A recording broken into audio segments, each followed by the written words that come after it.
Ito yung mga ipapamigay natin. Gusto mo bigas? Oh, tugon mo. Sina? Kunin mo na to. Oh. Hindi, akon taran, ginatao ko simo. So yun nga guys, ito na ang mission namin ngayong araw. Andito yung mga tropa ko guys. Magbibigay kami ngayon ng bigas. So nag-rent kami ng e-trike at mag-iikot kami ng Boracay since nakapag-ikot na ako at alam ko kung saan kami pupunta na area. For sure today marami kaming mabibigyan pero hindi namin matapos ngayong araw. Meron din kaming gagawin bukas. And ito pala guys ang ating team for today! Yay! Alright, ito yung mga ipapamigay natin. Kaway-kaway dyan kuya driver, you know, shout out. Alright, let's go! Yun nga, sinimulan na namin ang aming misyon at 30 minutes po ang driving bago makarating sa aming unang destinasyon. So guys, andito po kami ngayon sa Vargas Compound, dito po sa Yapak. Ito po yung first destination namin guys. Sa mga nanonood po, wag po sana kayong magalit kasi hindi namin mabigyan lahat, no? Mayroon pong deserve na mabigyan. Nag-ikot po ako dito, nag-survey po ako at mayroon din family dito guys na deserve na mabigyan. So, just watch the video. Dito po tayo sa Yapak, maraming nakaabang. Yan. Okay, let's go. So dito po yung area ng Vargas Compound dito sa Balinghay banda. Dito po tayo pumasok. At dito tayo mamimigay ng rice sa isang family dito. Okay, let's go. Kasama ang mga tropa, may blessings kaming dala at ipapamahagi po namin ito sa mga pamilya na nangangailangan. Thank you. Bye. Nay, kumusta?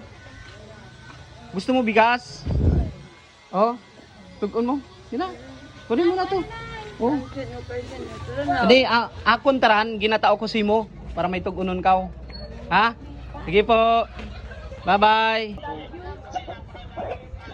Kuya, kaya mong ano saan ka nag-uwi? Dito lang. Okay. Sige. Salamat. Bye-bye. Andito naman kami ngayon sa pangalawang destination namin. Dito po kami ngayon sa Balinghay at meron din dito guys mga bahay na nakita ko na deserve matulungan. Hindi ko napuntahan ito dati guys kasi nga bitin tayo sa fund. And bakit kayo nagtataka bakit ko inuna tong Yapak? Dahil dati guys wala pa akong natulungan dito. May mga ibang bahay dito guys, oh. Dito sa area nito. And dito. Yan. Dito guys. So ano pang ginagawa natin? Let's go. Dilya Gaisan. Salamat. Bye-bye. Salamat. Bye-bye. Salamat. Bye-bye. Salamat. Bye. Ito po yung bahay nila guys.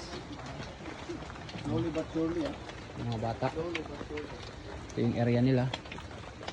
Hello po. Itago na lang po ito ng maayos. Limat po. Bless you. Thank you po.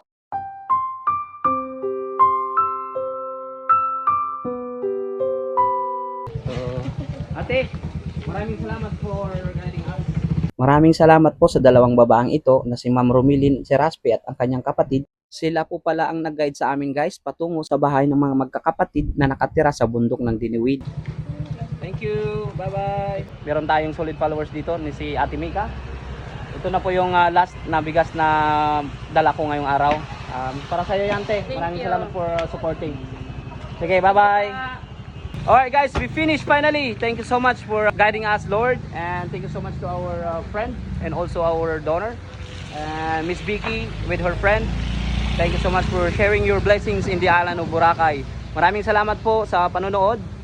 And please share the videos. And pag di ka pa nakapollow, follow mo na ako. Let's go.